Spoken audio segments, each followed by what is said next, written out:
Hello students, today I will explain about the calculations of the dissolution study. We have already studied how we perform the dissolution process. If we have carried out any dissolution study, or we have carried out in vitro release studies, then we have to go for its calculations for finding the results. Before finding the results of in vitro release study or any dissolution study, we have to first prepare the standard plot of the pure drug. So that procedure I have already explained in my previous practicals. How we can now go for the calculations, now I will explain today itself. Suppose we have taken different concentrations, suppose 5, 10, 15, 20, 25 and 30 microgram per ml, and we have analyzed our data. We can analyze our data with the help of either UV or we can analyze our data with the help of HPLC. Suppose we have analyzed our data with the help of HPLC, then we get the area corresponding to peak of that particular drug. Now this concentration data, suppose on 5 microgram per ml drug of drug concentration of that for pure drug, we have got the area 1, 2, 5, 6, 7. Okay. For 10 microgram per ml, we have got this area. We have written all these entries in the Microsoft Excel sheet. Now how can we prepare the standard plot of this? We have to select this data, concentration and area, and we have to insert, go to the insert section, and we have to choose this scatter diagram. Now we will get this graph, and we have to click on these points, and we have to right click to and we have to click on add trend line. Once we do this kind of window opens in front of us. We have to click on display equation on the chart and display R square value on the chart, and we have to close this window. This is the equation of our standard plot.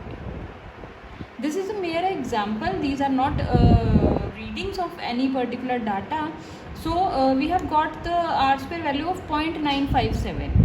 So in this kind of experiment, what we have seen, that this point is deviating from this, so we have to again take the readings of these, or if we perform these readings, this is the we should also be aware about this thing, that this area is average of 3 readings. This area is average of 3 readings which we have taken. This is the standard plot equation which we have got. What we have to use, where we have to use this equation, standard plot equation, now I will explain how we use this. Suppose we have already carried out dissolution study, then at different time intervals we have again analyzed our data in case of dissolution test apparatus. So suppose at 1 hour we got this area, at 2 hour we have got this area, at 3 hour we have got this area. Then we have to convert this area of unknown sample into concentration. How we can convert into concentration? By using this equation. Suppose we have got this equation, y is equal to mx plus c. Here we have got what value we have got? We have got y value.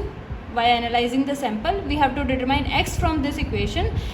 This column shows the values of the different x values. Suppose at 1 hour concentration present in microgram per ml was 0.64, then at 2 hour it was this.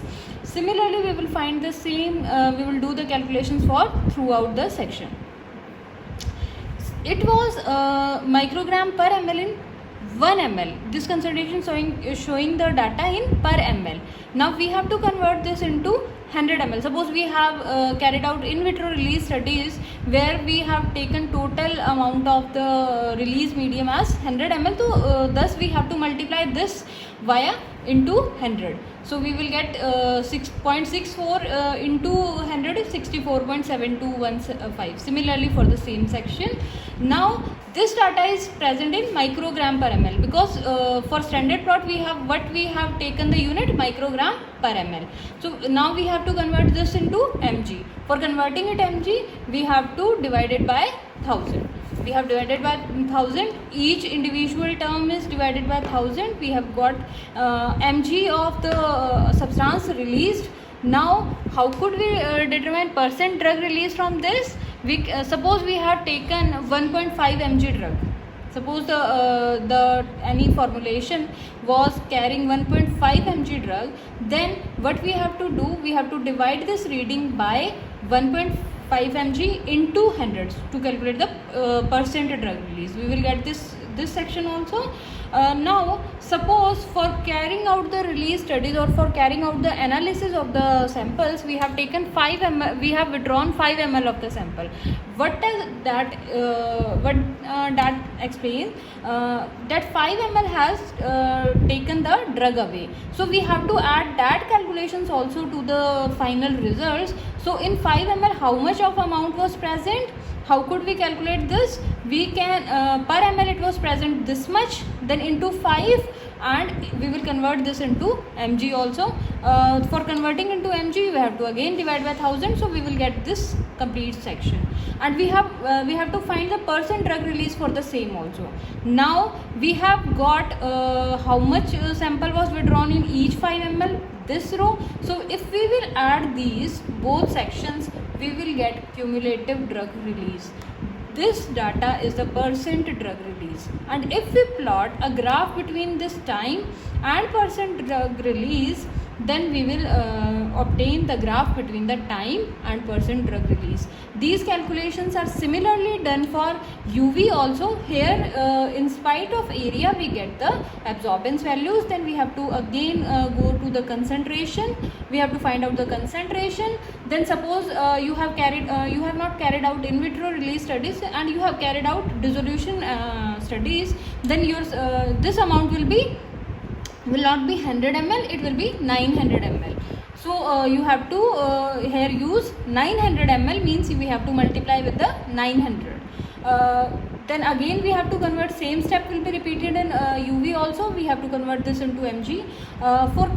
In case of percent drug release, similar will be done. Suppose the tablet was of 100 mg, then we will put here 100 in spite of 1.5 mg.